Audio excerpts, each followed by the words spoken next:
Bonjour chers téléspectateurs, bienvenue chez Equinox Télévision, bienvenue chez cet autre numéro de la revue des grandes unes avec nos invités déjà installés et invités avec qui nous commenterons les principales unes parues ce mardi 3 juillet 2018. Allons visiter ces unes et démarrons avec le journal La Nouvelle Expression qui s'intéresse ce matin à l'Assemblée nationale et le mandat des députés prorogé. Les députés qui ont adopté le lundi 2 juillet 2018 le projet de loi portant prorogation de leur mandat pour une durée donnant un texte auquel les députés du Social Democratic Front se sont opposés. Dans ce journal, la réaction de l'honorable Jean-Michel Nitieux et d'Amadou Ali, vice-premier ministre chargé des assemblées. Amadou Ali est chargé de défendre la prorogation pour le compte du gouvernement qui a mis en avant la raison avancée notamment par le chef de l'État, à savoir le chevauchement de plusieurs scrutins au courant de cette année 2018 pour justifier ce report, cette prorogation autant pour moi. Et en face, l'honorable Jean-Michel Nitieux qui s'interroge sur les motifs invoqués pour ce report des législatives, croyant savoir qu'il s'agit tout simplement de motifs fallacieux et que les vraies raisons de ce report se trouvent ailleurs. Lui qui préconise que l'année supplémentaire accordée aux députés ou accordée avant l'organisation du prochain scrutin législatif soit mis à contribution pour réaménager le code électoral camerounais et mettre en place un organe électoral véritablement indépendant, différent de l'ECAM qui n'est qu'une excroissance du bureau politique et du comité central du Rassemblement démocratique du peuple camerounais, un véritable organe transparent qui se chargera d'organiser donc de réelles élections crédibles.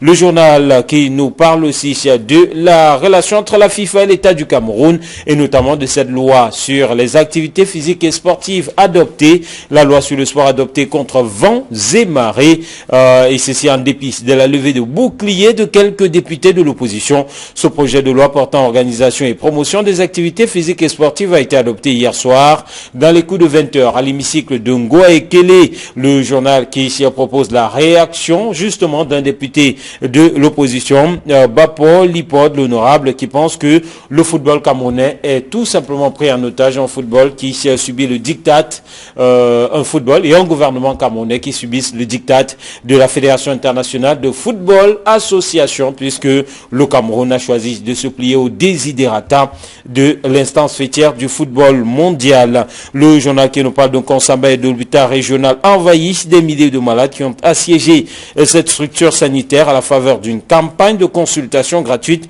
organisée dans le département du Mungo. Et puis dans ces colonnes toujours à la page 4, Paul Biya qui repositionne Elvis Ngolengole, l'ancien ministre des Forêts, vient d'être porté à la tête du conseil d'administration de l'hôpital général de Douala. Poursuivons avec le quotidien de l'économie qui reste à Douala et mène un sondage, en tout cas ça une ce matin, les Camerounais de Douala qui parlent de leurs conditions de travail, vocation, salaire, adéquation, formation, emploi, etc. Une étude menée par le cabinet Algo donne un aperçu sur le niveau de satisfaction des travailleurs dans la capitale économique du Cameroun. Première place des affaires de la communauté économique et monétaire de l'Afrique centrale. Une des Camerounais, voilà, qui parle pour un bon nombre de leurs conditions exécrables et de la vie loin d'être un long fleuve tranquille pour eux dans cette capitale économique du Cameroun. Présidentielle 2018 dans les colonnes du quotidien de l'économie. Ngaoundéré, terre promise d'Akeremouna et de Cabral Libi, les deux candidats ont misé sur le Grand Nord pour remporter les élections prochaines. Mutation qui reste dans le septentrion et pour nous parler des chantiers, justement la CAN 2019 qui va au rythme, qui se prépare au rythme des grèves des ouvriers du stade de Garoua en réhabilitation, observe un débrayage depuis hier, des mouvements d'humeur qui avaient déjà perturbé la construction des stades de Japoma à Douala et d'Olembe, du côté de Yaoundé. Le journal parle donc de sonnette d'alarme à la veille de la 3e mission d'inspection de la Confédération africaine de football, à lire à la page 7 du journal Mutation. Ce matin, Info Matin, lui parle d'alerte alerte à la mafia et de Messa Presse vendue en catimini au marché noir. La filiale du français Presse Thalys a cédé à un Camerounais au terme d'une procédure présentée par le journal Informateur comme des plus opaques. Abandonnés à leur sort par le gouvernement, les éditeurs locaux demeurent sans nouvelles sur le paiement de leurs créances, nous dit Info Matin. Et puis pour terminer, Kalara ce matin qui nous parle de manœuvre judiciaire. Pierre Désiré Ngo, otage de Fumana Kame au tribunal criminel spécial. L'ancien directeur général de la Caisse nationale de prévoyance sociale est poursuivi pour un détournement imaginaire de 25 milliards de francs CFA et interdit de sortie du territoire depuis 2014. Les juges multiplient les renvois fantaisistes, dit Kalara, pour couvrir un autre scandale. Contre-attaque, toujours dans les colonnes de Kalara, les ténors du barreau des avocats se mobilisent pour défendre Akeremouna, Yondo Black, Patrice Monté, Alice Com, Claude Assira, une cinquantaine d'hommes en robe noire se constituent contre Amatoutoumuna dans l'affaire de succession familiale, l'affaire qui se trouve aujourd'hui en justice. Retrouvons donc nos invités sur ce plateau. Hervé Villard, délice de la Nouvelle Expression, à qui nous disons bonjour. Bonjour Masson Jomo, bonjour au doyen Camille, bonjour également à tous ceux qui nous regardent ce matin. Bonjour à Camille Nelly, le doyen. Bonjour Marcel Jomo, bonjour Hervé Villard, je vous retourne à politesse. Bonjour aux téléspectateurs d'Equinox Télévision et un grand bonjour et un grand souhait de rétablissement à mon collègue du mardi, Casimir Désiré Tani, qui n'est pas du tout en bonne santé, mais qui est certainement en train de nous suivre de son lit. Allez, en pleine convalescence, donc Casimir Désiré Tania qui nous souhaite une prompte guérison. Alors, démarrons avec justement Kalara qui nous parle des ténors du barreau, des avocats qui se mobilisent pour défendre Akeremouna. Des noms sont cités, Yondo Black, entre autres, Yondo Black, donc Patrice Monté et Claude Assira et bien d'autres. On parle d'une cinquantaine d'avocats qui ont choisi de défendre Akeremouna. Est-ce que pour vous c'est un signal, Kaminele? Non, mais il est du droit de mettre Akeremouna d'être entouré de conseillers. Bon, quand on dit que des avocats se mobilisent pour défendre Maître Akeremouna est lui-même avocat. Mais parler de mobilisation, moi je pense qu'il a le droit d'avoir autant d'avocats qu'il veut. Mais moi je me souviens d'une véritable mobilisation des avocats. Par exemple, on a vu ici en 1990, quand Maître Yondo Black a été arrêté, c'est tout le barreau qui s'était constitué pour lui. On a vu une mobilisation des avocats. Quand Maître Yondo Black avait été agressé par un Français, Jean-Claude Noble, en 1989, c'est tout le barreau qui était constitué pour Maître Yondo Black. Et justement, en face, il y avait un seul avocat camerounais, c'est Maître Patrice Monté, qui a estimé que le blanc, même s'il a frappé un avocat, a quand même le droit à la défense. Donc, dans le cas d'espèce, ce ne doit pas être surprenant qu'il y ait des avocats pour défendre Maître Akeremouna. Moi, je l'ai toujours dit, l'affaire succession Mouna n'est qu'une affaire de droit commun, de succession, qui ne mérite même pas autant de bruit, autant de brouhaha dans la presse. Moi, je ne sais pas pourquoi les gens sont tellement intéressés. Peut-être parce que quand même, il s'agit là d'un candidat à la prochaine élection présidentielle et un candidat autour de qui tourne beaucoup de choses, autour de qui se disent beaucoup de choses. Et forcément, la presse qui s'y intéresse, une cinquantaine d'avocats avec des anciens bâtonniers pour défendre Akeremouna dans cette affaire contre Amatoutoumuna, nous dit Kalara ce matin. Oui, il faut dire que c'est une forme de trafic d'influence qui a été dressée parce que quand vous assistez à un procès au tribunal où il n'y a même pas d'espace pour les différentes parties, je vous pose bien la question de savoir où vont se tenir les 50 avocats qui sont mobilisés pour défendre Maître Akeremouna. Vous n'avez qu'à faire un tour dans les prétoires. Certains diront peut-être pour une si petite affaire, et pourtant, oui, peut-être c'est l'envergure. C'est pourquoi je parle de trafic d'influence, parce que quand on va voir en face 50 avocats et pas n'importe lesquels, des avocats capés qu'on connaît sur la scène internationale, il faut dire, ah bon, monsieur, voilà d'un monsieur qui est très important, et du coup ça, qu'on le veut ou non, influencer psychologiquement et les décisions qui seront prises, et même pourquoi pas ceux qui vont assister à ce procès, que non, vraiment, il faudrait l'alléger pour que le tribunal ne soit pas encombré. Parce que vous savez, les tribunaux ne sont pas en dehors du palais de mais peut-être de certains nouveaux tribunaux qui sont en train d'être construits. Les tribunaux sont exigus. Et quand on dit que là où, en fait, les parties réservées aux différents parties au procès, l'espace est petit. très très exigu pour qu'on, lors des procès de passé, vous avez vu comment les avocats se cantonnaient. Beaucoup étaient obligés de rester à l'extérieur pour suivre à travers, parce qu'il n'y avait pas d'espace. Vous comprenez que ça devient très compliqué pour gérer. Ça devient très compliqué pour gérer le procès, parce que s'il faut à chaque tour, durant les plaidoiries, qu'on passe la parole à chaque avocat, chacun des avocats qui va intervenir, imaginez la longueur de la procédure, imaginez le temps qu'on va perdre dans cette histoire. Est-ce que finalement ça va compliquer la procédure? Ça peut être perçu comme un bon point pour Akerimuna? Non, j'ai dit que cette affaire est une simple affaire de succession. Qui est des avocats, qui est des avocats de grand talent, tel maître Monté, tel maître Yondobla, maître Assira, maître Alisco. Mais on a aussi vu le même maître Assira aller défendre Ayouk Sissiko Tabé avec maître Bernard Mouna. Non, moi je dis c'est une affaire de justice. Dans une affaire de justice, les clients sont défendus par des avocats. Bon, maintenant, je ne suis pas d'accord avec Eric Djeri qui dit que les tribunaux sont petits, 50 avocats pour une si petite affaire. Ça va être... Non, c'est pas une question d'encombrement, mais puis ce que vous savez, parce qu'on s'organise pour les clients. Camille, vous savez vous-même que... On ne laissera pas plaider 50 avocats. Non, vous savez qu'au tribunal, après la cause, quand on va faire l'examination in chief, ou bien la cause examination après, chaque avocat sera obligé de prendre la parole pour se prononcer sur un pan de l'affaire. Imaginez le tour. On va perdre en temps. Parce que vous imaginez que déjà les présidents des tribunaux, on n'en a pas suffisamment chez nous, les juges, on n'en a pas suffisamment. Et quand vous allez au tribunal le matin, vous voyez la pile de dossiers qu'un seul juge va plaider. Imaginez-vous que pour un seul dossier, on va faire passer le tour 50 avocats au niveau des examinations in chief, 50 avocats à la course examination, et que chacun va constituer sa plaidoirie. Messieurs, il y a des audiences qui ont commencé un mercredi, qui sont terminées un jeudi. Ce n'est pas ça le plus important. Voilà. Non, moi je persiste à dire que ce n'est qu'une simple affaire de succession.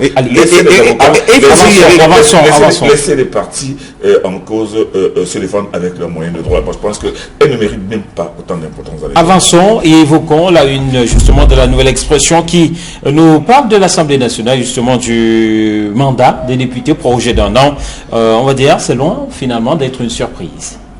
Écoutez, quand les journaux annoncent cela ce matin, c'est une porte qui est ouverte depuis très très longtemps. Je ne sais pas comment ils sont en train de l'enforcer aujourd'hui. On savait, dès le moment où le président de la République avait introduit la demande justement de cette prorogation, on savait que ça allait être fait d'abord parce que la majorité des élus du RDPC, aussi bien dans l'Assemblée nationale que dans le Sénat, est telle que cette demande ne peut être qu'elle ne peut passer que comme un suppositoire. Maintenant, de l'autre côté, moi je ne sais pas pourquoi les gens font un événement alors qu'on savait très bien qu'avec la décision du président de la République de reporter cette élection à l'année prochaine et d'accorder une rallonge d'un an aux députés, ce n'est pas la première fois, aux députés et aux sénateurs, ce n'est pas la première fois qu'on voit cela au Cameroun. Et puis il faut aussi dire qu'il y a tout de même des raisons objectives qui font que ce n'est pas seulement à cause de l'argent, mais il y a aussi le problème de l'insécurité qui persiste toujours. On ne peut pas valablement... Même si ce n'est pas mis en avant comme raison pour justifier cette prorogation. Il faut dire que c'est aussi une des raisons valables qui puisse pousser Paul Biya à ne pas organiser une élection parce que toutes les conditions de sécurité ne sont pas encore assurées. Je ne sais pas pourquoi les gens sont en train de moudre du grain autour de cela. Bon, le SDF par exemple a joué son rôle en disant non, nous on ne veut pas ci, on ne veut pas ça, on n'est pas d'accord avec ça, on n'est pas d'accord avec ça. C'est son rôle, mais il savait très bien qu'en ruant dans les pancartes, ça n'allait aller nulle part puisqu'il est tellement minoritaire que sa voix ne compte pas. Mais quand même, sa voix a été entendue. Et il y a des gens qui auraient voulu qu'il y ait élection législative et municipale cette année. Bon, est-ce que vous avez demandé aux conseillers eux-mêmes, aux sénateurs, aux députés et aux maires, est-ce que vous leur avez demandé, est-ce que si on vous alors est-ce que vous êtes contents? Non, il y en a qui sont contents. En tout cas, au Social Democratic Front, Jean-Michel Nitu, qui a repris ce matin dans les colonnes de la nouvelle expression, estime qu'il faudrait mettre cette année supplémentaire à contribution pour toiletter les textes, pour mettre sur pied un véritable code électoral équitable et surtout un organe en charge d'organiser des élections qui sera moins contesté que les CAM, qui selon lui n'est que l'émanation de l'administration. Hervé Villard. Oui, c'est vrai que les plaintes dans ce sens ont toujours été posées et entendues d'ailleurs, sauf que il n'y a pas toujours des moyens mis sur pied pour éviter que ces plaintes se multiplient. C'est vrai qu'aujourd'hui on commence très tôt à penser les CAM d'être juste un organe au service du pouvoir, ou bien au service du parti au pouvoir, le RDPC. Il faudrait justement que eux, ceux qui ont été nommés à ce niveau-là, puissent démontrer le contraire en travaillant normalement. Parce qu'en fait, s'il faut toiletter les textes, on n'a pas besoin forcément d'assentiment du RDPC pour le faire. Et pour avoir fait le tour de quelques bureaux de l'ECAM, avec un monde à venir, il y a quelques semaines, il faut quand même rappeler que il y a le travail en fait se faire et chacun à son niveau. Ne voudrait pas que le Cameroun ou bien le Camerounais retienne mal son nom dans ce processus électoral. Chacun a travaillé pour être, je ne vais pas dire sain. Je me donne le meilleur de lui-même pour que, au moment venu, que ce soit pas lui le responsable, le coupable, si quelque chose cloche. Donc du coup, quand on s'est retourné vers le directeur régional de l'ECAM, on constate justement que le directeur régional pour l'électorat, bien sûr, il y a quand même des efforts qui sont faits à ce niveau-là. Et que, même si on attendait la prorogation on attendait la prorogation du corps électoral, du mandat de député, autant pour moi, puisqu'on était à cheval entre la convocation du corps électoral et la prorogation du mandat de député. Il y avait quand même qu'un travail qui a fait se faire à ce niveau-là et que chacun y travaille tous les jours. Je peux vous rappeler que les inscriptions se poursuivaient encore, malgré le fait qu'on était dans le deadline. Aujourd'hui, il faut quand même rappeler que la prorogation de ce mandat des députés vient aujourd'hui permettre aux députés de fonctionner de manière officielle dans la légalité. Parce qu'il faut le dire, bien avant, les textes ils étaient dans l'illégalité. Et du coup, même si on savait que c'est une prorogation de fait, maintenant c'est avec l'appui, c'est légal ce qui est fait. On peut se plaindre du fait que c'est une seconde prorogation consécutive. Hier, quand on avait fait cette prorogation, on se disait, bon, une fois n'est pas coutume. Et on peut comprendre la sortie des différents partis politiques qui contestent cette prorogation parce que ça est en train de devenir une règle. Une fois, c'est acceptable. Deux fois, je pense que ça devient trop. Et du coup, on va se dire, ça veut dire qu'au prochain mandat, dès qu'on aura l'élection, le prochain mandat sera prorogé. Surtout que le mandat passé était prorogé d'un an. Ça veut dire que maintenant, le mandat des députés, aujourd'hui, n'est plus de 5 ans, officiellement connu, ou bien légalement connu, selon la constitution camerounaise, est pas désormais de 6 ans, avec une prorogation chaque fois. Or, des mesures doivent être prises chaque fois que les députés sont votés. Pourquoi on n'y arrive pas à ce niveau-là? Parce qu'on doit quand même respecter les textes de la Constitution. Auquel cas, c'est vrai que la prorogation fait partie des textes, mais ça fait partie mais on ne va pas utiliser chaque fois l'exception. Oui, parce que les cas d'exception, il ne faudrait pas utiliser chaque fois. Mais relève aussi du pouvoir régalien du chef d'État. Je ne dis pas non, sauf que quand on respecte, quand ce pouvoir régalien du chef d'État, on ne doit pas toujours le faire. Une fois on accepte, deux fois, non, parce que quand on gère, on prévoit. Et je pense que c'est à ce niveau-là que tout se passe. Et c'est ce que dit justement Jean-Michel Nithieu, gouverner, c'est anticiper, c'est prévoir. Et dans la perspective de l'organisation d'une prochaine élection législative dans un an, qu'est-ce qui fondamentalement pourrait changer sur les 365 jours supplémentaires accordés en termes de mandat à ces députés? Non, mais Jean-Michel Nithieu l'a dit, il a dit suffisamment. Ce temps pourrait être exploité effectivement pour toiletter davantage les textes, essayer de est-ce que ce sera fait? Pourquoi pas? Pourquoi pas? Et vous savez, demain c'est demain. Et on ne sait pas ce qui va se passer demain. Mais toujours est-il que moi je pense que les choses, même si elles avancent à la vitesse de la limace, mais les choses avancent quand même dans ce pays. Donc, l'honorable Jean-Michel Nithieu, en disant que... Il pense à la mise en place d'un organe différent de l'État. Un peu moins dépendant de l'État et un peu plus libre, un peu plus... ayant les mains un peu plus libres. Il pense à une revision du code électoral. Une revision du code électoral et de beaucoup d'autres choses. Moi, je pense que les propositions qu'il fait, c'est les propositions qu'un député, qu'un homme normal, qu'un Camerounais normal devrait faire, parce qu'on en a tout de même assez d'un système électoral qui est lui-même contestable et contesté. Tout le monde le sait, tout le monde sait que ce code et ce mode électoral n'est pas des plus sains, mais on fait avec. Bon, maintenant, les gens estiment, les députés eux-mêmes estiment qu'il faut qu'on avance.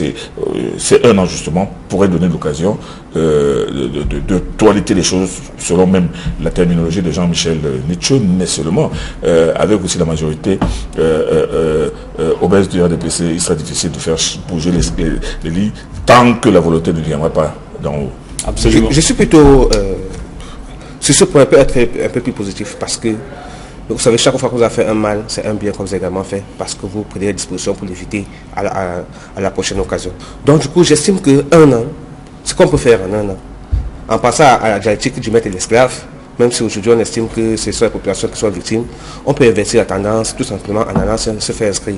On a un an pour améliorer les chiffres des nombres d'inscrits à Elecam, parce que jusqu'au 21, les gens s'inscrivaient encore en attendant que la convocation du corps électoral. Oui. Donc aujourd'hui, en un an, on peut rattraper. Les Camerounais qui ne sont pas inscrits peuvent passer rapidement se faire inscrire pour grossir la masse des électeurs. Je suis certain que si on va atteindre, si on franchit la barre de 7-8 millions, la masse électorale devient importante et on peut donc inverser la chose. Parce qu'imaginez-vous que vous avez sur le dos 8 millions d'électeurs au Cameroun, ou bien 9 ou 10 millions.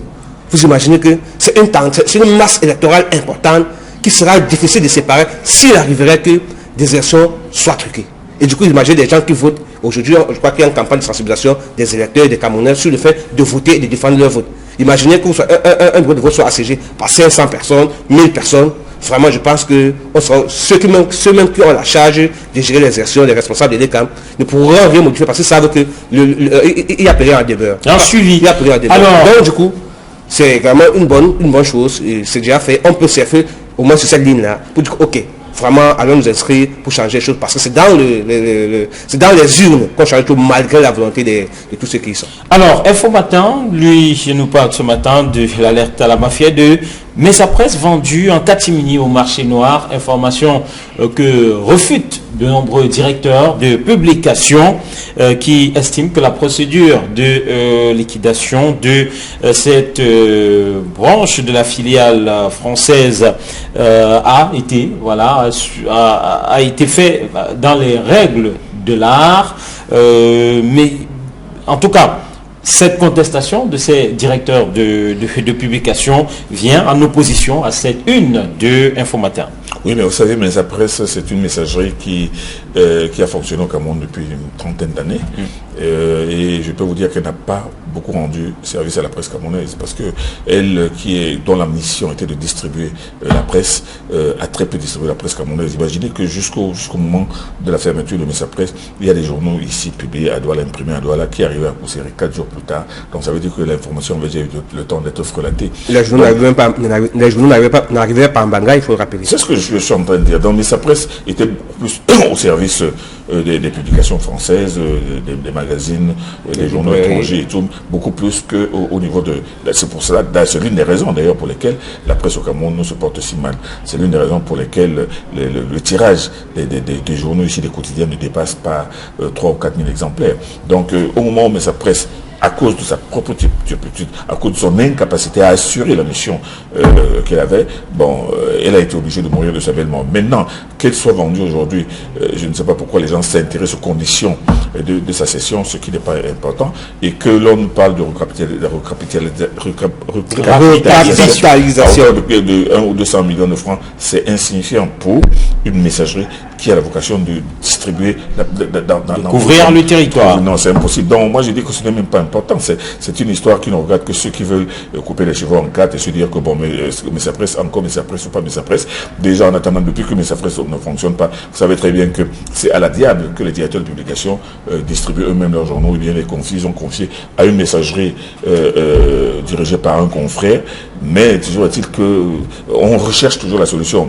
La vente de Mesa Presse n'est pas importante par rapport à la mission. Il faut trouver autre chose. Il faut que les directeurs de publication eux-mêmes s'assoient pour trouver le moyen de mettre sur pied une messagerie capable de distribuer valablement leurs produits à travers. Avec la célérité qui va avec. Mutation, ce matin, on nous parle des chantiers de la Coupe d'Afrique des Nations qui évoluent au rythme des grèves, avec cette grève observée sur le chantier de réhabilitation du stade Omnisport de Garoua. Et le journal de nous rappeler la situation similaire observée par le passé dans les chantiers de Japoma et de Olembe à Yaoundé.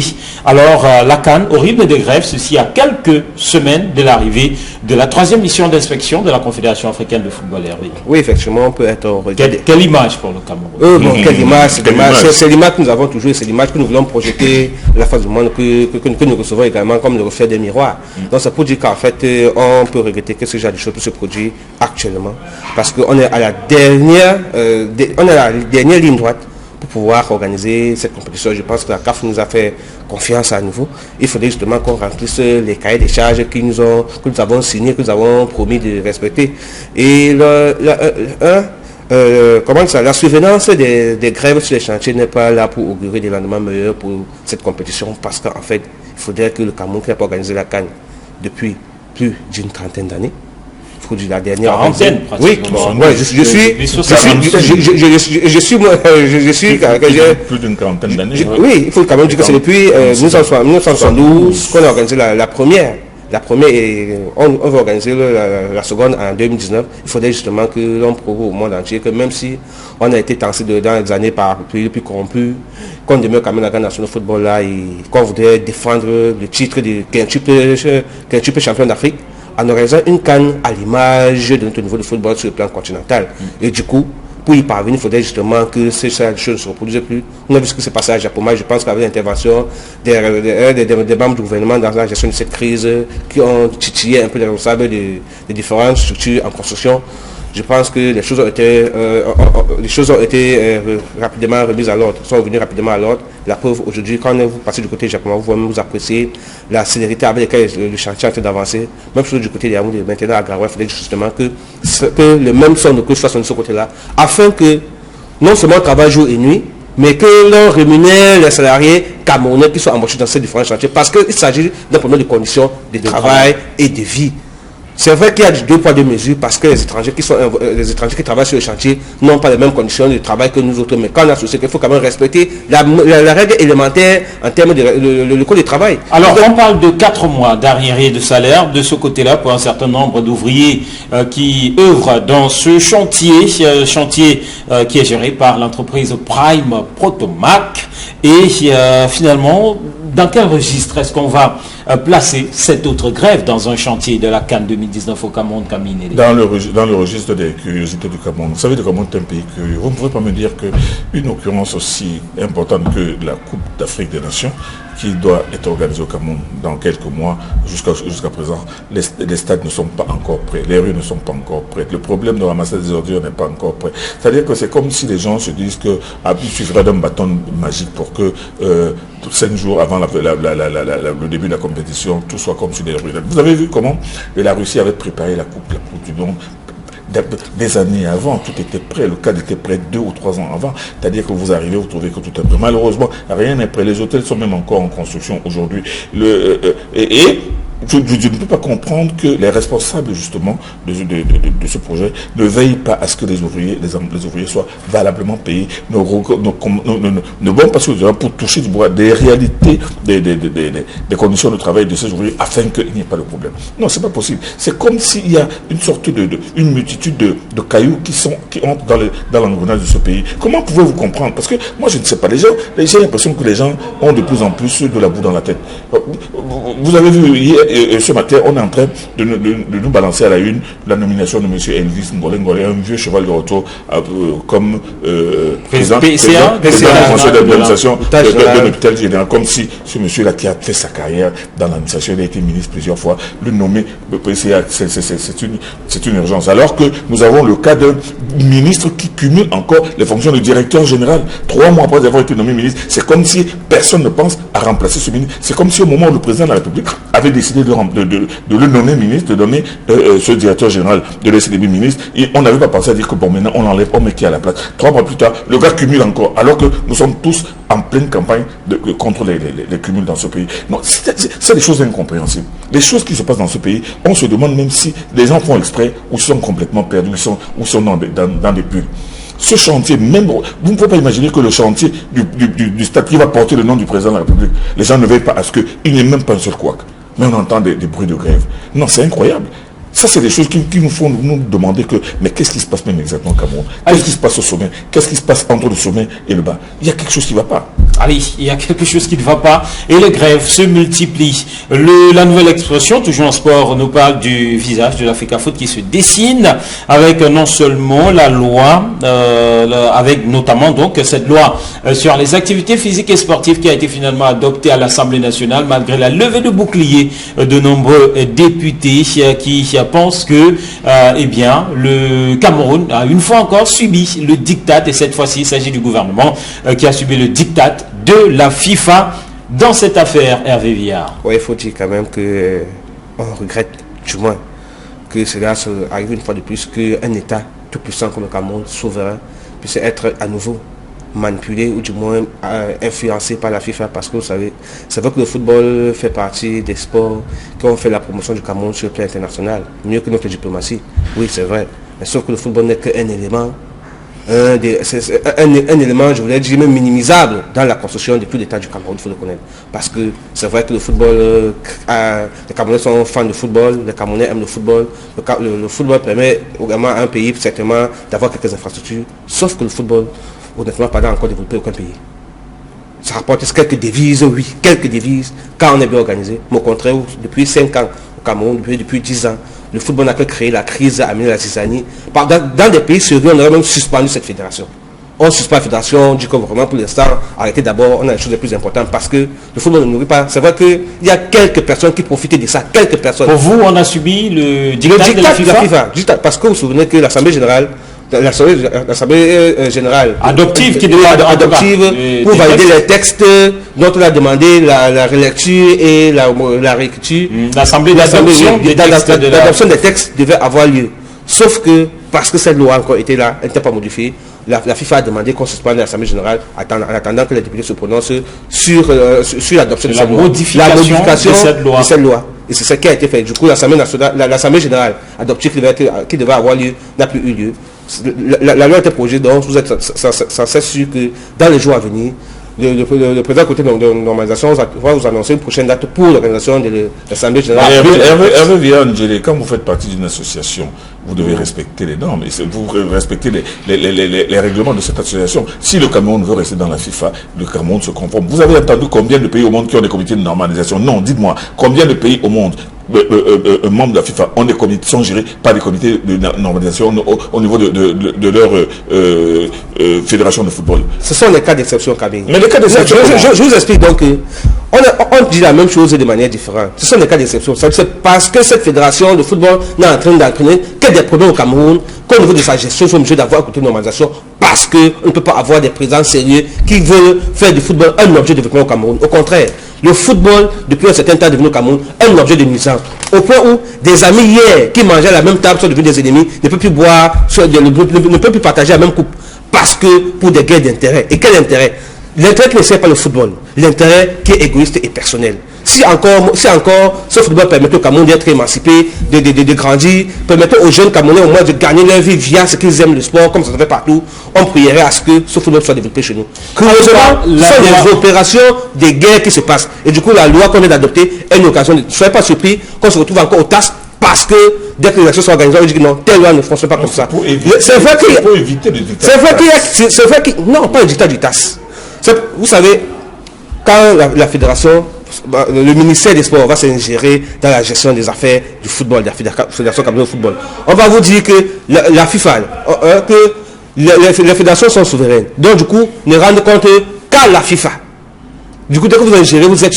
dans la nouvelle loi, dans la nouvelle loi, c'est au ministère, sans que je me trompe, c'est au ministère qui va gérer les litiges. Pourtant, vous avez un comité national olympique, vous avez également au Cameroun. En tout cas, il fallait qui gère tout cela. Il fallait d'une façon ou d'une autre anéantir la chambre de conciliation et d'arbitrage du comité national olympique et sportif. Et je vous rappelle que je vous annonce dans les prochains jours la sortie du CEO. Comité international olympique qui va sortir par rapport à cela pour vous dire, monsieur, il ne faut pas créer ce plan international, une instance pour gérer les affaires du sport. Attendons voir. Oui, bien sûr. Comme vous gérez les affaires du sport, et du coup, vous intervenez pour faire les choses comme vous voulez. Et du coup, vous savez que chez nous, permettez-moi de jeter, toutes les fédérations ont des problèmes au Cameroun, y compris le rugby. Il faudrait bien que, vous savez que si le ministère était neutre dans la gestion des affaires sportives, du coup, on croirait à ça. Mais du coup, chaque ministre va poster à la fédération de président qui est son plan, qui manipulera à sa guise. C'est de ça qu'il s'agit. Allez, malheureusement, on va sortir Camille Nélé qui insiste sur ce plan d'urgence humanitaire, d'ailleurs, qui se retrouve à la une